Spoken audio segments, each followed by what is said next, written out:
Ladies and gentlemen, what an unbelievable opening start to the Formula 1 2025 season. Australian Grand Prix did not disappoint, did it? Man, oh man, we've been waiting for this for a couple of months, and lads, I was only saying a minute ago, if we get 10 of these this year, that would be a legendary year of motor racing. That was incredible. Like every driver nearly went off the track, and we'll get into that now in a second, but like imagine like the world's fastest cars engineered to the limit, right? A rain-soaked track, the boys going down at breakneck speeds, engines roaring, tires skimming the wet asphalt, drivers, in fairness, they got the balls, and you need to. The Australian Grand Prix wasn't just a race, lads. It was a testament to human tenacity, skill, and the unpredictable nature of motorsport. I mean, it was, oh my God, a race where champions were humbled, rookies did amazingly well, and every twist kept the fans on the edge of their seats. Let's get into it. Walsh running the Irish green, and look at the move he's making down to the inside. Moves to the front from fifth all the way to the lead in lap one. Walsh takes win number 2. Peter. Walsh. All right, lads, here we go. Now, where do we begin? I mean, good Lord. The skies over Melbourne's park, they were unpredictable, even though, it's hard to know, People say there's rain forecast for a race day, but you never know. Now, they had a good idea, and yeah, they called it perfectly this time, because wow. Like, here's a couple of things. The reason why a lot of the drivers were going off is for two things. And I know this from my racing days. When you're on a street track like that, the white lines, because again, it's a street track, right? People drive, but white lines are like ice. Now, you could be saying, well, hold on, like, what about the stuff over there? Like the grip getting laid down and things like this. Well, the thing is, yes, grip gets laid down on the track, and then the track technically gets faster and faster, okay? It gets more grip. So the more grip that gets laid down, the faster a racing track will technically go, most of the time. But in the rain, those white lines are like bloody ice, man. And it's the weight transition too, lads. Because you can go over those white lines. And if the car is loaded up, right, you've got all the momentum going forward, you're not going to have a moment. But it's the transition. So, in other words, if the balance of the car just gets, off balance for and I mean, obviously, a split second, right? Split second, it's off. And that's the thing. You can see the lads, even when they get on the curbs too, right? Some people go, well, what's the story with the curbs? Well, again, it's weight transition. So like you see some of the biggest stars of Formula 1, they're getting on the curb and all of a sudden they're having a moment, right? Some of them went off, some of them didn't. But the thing is, when you're loaded up on the curb, all of a sudden, if you just dip the throttle on, the car's weight goes from the back onto the front. Or it can go from right to left, or you can have all four going at the same time, right? And if you get that balance off just for that hair, that's when you see them going sideways and they're having wobbles or they're going off the track. That's what's going on. It's all about the weight transfer. Now, let's not get too technical today. But that's, that's the thing. So even when we get to other street tracks like Singapore, Monaco can be a little bit like that too. Not as bad as Albert Park though. Albert Park is just lethal, man. Monaco actually isn't as bad, believe it or not. Wow. The drivers and teams, they faced a huge challenge today, adapting their strategy on the fly. Now, a lot of the teams, lads, they'll have plan A, plan B, and a plan C. Now, some of them might even have a plan D, or plan C could be, okay, well, if A and B go completely out the window, and if we've got unpredictable scenarios here, then they'll throw in a wild card plan, right? Which is a good thing to do, right? You make your plan for what's predicted, then you go the complete opposite way. So if you're thinking it's going to be a really rainy day, and everything's looking, the gray skies are out, and you're making those last minute adjustments, then you'll come in with a plan C and go, right, what if it goes completely the other way, halfway through the race, quarter way through the race? What do we do then? Then you've got to actually say to yourself, right, well, we got to prepare for the dry now. And then you'll have an unpredictable plan too, if you know what I mean. But anyway, it was awesome, lads. I mean, the 25 season opener in Australia, unveiling their cars, drivers' egos are eager to get off the mark, get into that race. McLaren, and they do have a good duo of Piastri and Norris. Obviously Norris is not as aggressive as Piastri, but he's still doing a good job, and Verstappen was coming in defending his title. Now we know it's round 1, but still he's here to defend the title, not win the title. Do you get me? Norris is on the back foot. So the mentality of Verstappen, he's relaxed, he's cool, he's okay, he's good under pressure, he'll get the job done for you. It's just, he's defending, okay? The only way he can go is down. Now, it's a long race, a long Grand Prix season, lads, so he's going to be okay. But, Mercedes, they've brought in Antonelli now. Antonelli, he's good, man. He's good. And then you've got George Russell. Now, they're going to be banging all their hopes in George Russell this year. He's quite consistent. He's a good qualifier. Good enough racer. Yeah, good enough racer. And they're really going to be focusing everything into him now because he's been most experienced at the team. Obviously, Antonelli is a rookie. So he knows the team, he knows the car, he knows the whole setup. He's won races before, he's put it on pole before. So everything is in Russell's favour, in fairness now. And Mercedes seem to have some pace.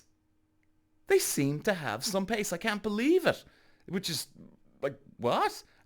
Kind of out of nowhere, right? Now they were up and down, but anyway, first round, but it's looking good for Mercedes fans here.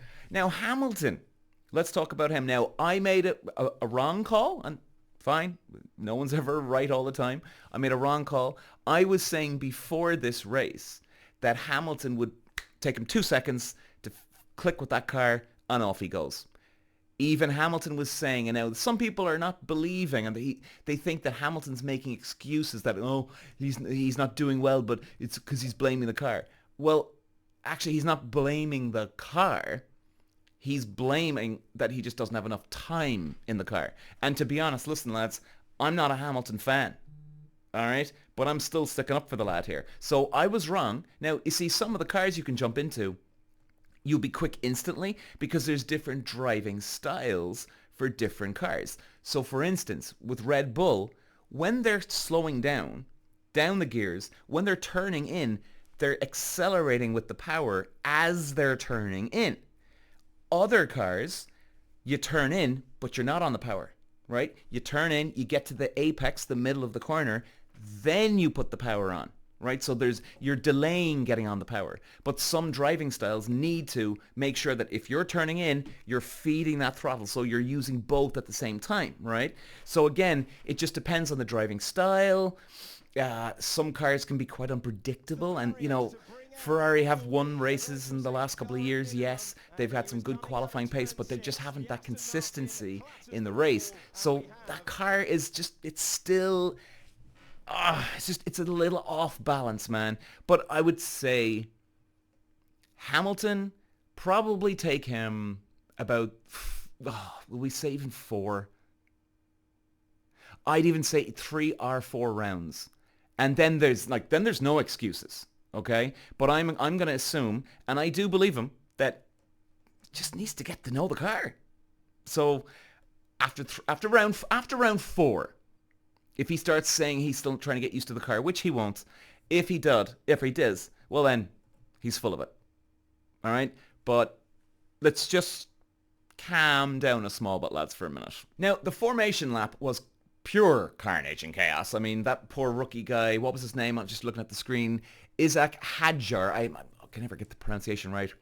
I mean, poor guy, lost control on the opening lap, his first ever Grand Prix. I mean, even, did you see Lewis Hamilton's dad even came over and gave him a hug on the pit lane? I mean, he felt for the guy.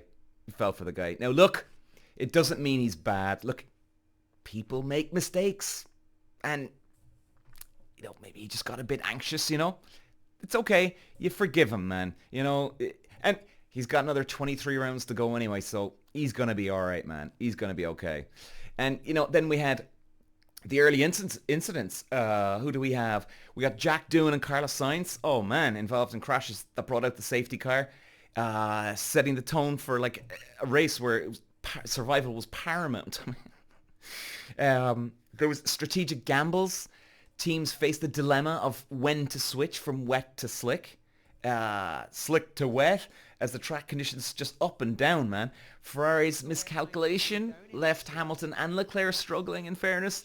Their premature switch to slicks can cost you, man. And, you know, we've seen it time in and time out again, where you've got someone come in, and, I mean, lads, we're talking, it can be a half a tenth of a second.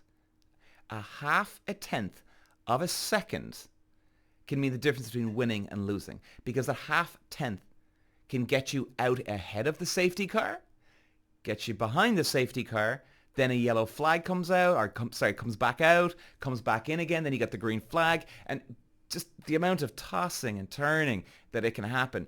You've got to be so precise. One little wrong move, man, and you're done. And then, you know, Norris and Verstappen engaged in like a high-speed chess match. I mean, maneuvering for the lead with tyre wear, managing it as best as they could. And, I'm kind of lost for words here, man. And then the climax. I mean, Piastri got a heartbreak for him in just a kind of a cruel twist of fate. I'm just having a look at the screen. He, with 11 laps remaining, dashing his hopes of a podium finish. Now, look, he would have been kind of pissed off, I'll be honest. Like, I know what that feeling's like. It was his home track, home driver, the hero of the hour, and even having a podium. It's in many ways, it's actually better to not finish on the podium because you got so close. You know, it's almost like a tease. So he probably, you know, it was either winning or go bust, you know. And then like the final lap duels was, I mean, Verstappen putting Norris under immense pressure, you know, and it was good. It was good defensive driving from Norris, I gotta say. You know, maybe we've all been wrong about him. Maybe we've all been wrong about him. I've said for a while he lacks that killer, the assassin that you need as a driver. Now, okay, he didn't get into, you know, like Austria last year where it was bang, bang, bang, but he did a good job. He kept his cool in a really unpredictable track, and he pulled it off. The Australian Grand Prix it'll be remembered as one of the best. It was unreal. Like, just looking again here, victory for Norris, right? But it also McLaren's resurgence as a formidable force. And, you know, Verstappen's relentless challenge. I gotta admit, I didn't think Verstappen had the pace. I didn't think he'd be up there. Now, again, look, you know, very weird conditions. So you can have guys who were two seconds off the lead all of a sudden get a lucky break in the wet, and bang, you end up winning the race or on the podium. You know, you just don't know. But I think McLaren are looking bloody damn good here, man. Damn good. Long way to go. And Norris is definitely favoured for now. Now, here's another one to talk about, lads. We've got Alonso. Now, any of the Alonso fans out there, what happened to him? Now, I'm just looking at here now. Alonso said, I think the incident came from nowhere, to be honest. I was not wider than any other lap. I just found a lot of gravel stuck in the middle of the circuit and I spun. That's another point to talk about, lads. So, as we've talked about the curbs, or when you get on the curbs, it can get slippy and affect the car. You can get on the white line It affects the car we're talking wet conditions now, or greasy conditions. But also you got the gravel now. That's a good one to bring up. Gravel, put it this way, lads. It's like walking down the street with a bunch of marbles under you, okay? And you're right, okay? And imagine that. That's what it's like. Walking down the street and you start walking on stones and they're getting slippy, and you kind of lose your balance a little bit. That's exactly what happened for Alonso. And guys, this is the great thing. I mean, let's look at the top 10 of the driver's standings right now. There's very unpredictable names here on the top 10. I mean, if this is what we're in for 2025 season, we're in for one hell of a party, lads. You've got in 10th position, Hamilton. 10th, I know, it sucks for him, but look, it's the first race. You got Oscar Piastri in 9th. The guy could have won the race, for God's sake. You got Leclerc in 8th. Horrible result for Ferrari today. Hülkenberg in the Kick Sauber in 7th. He picks up 6 points. It's great to see Hülkenberg.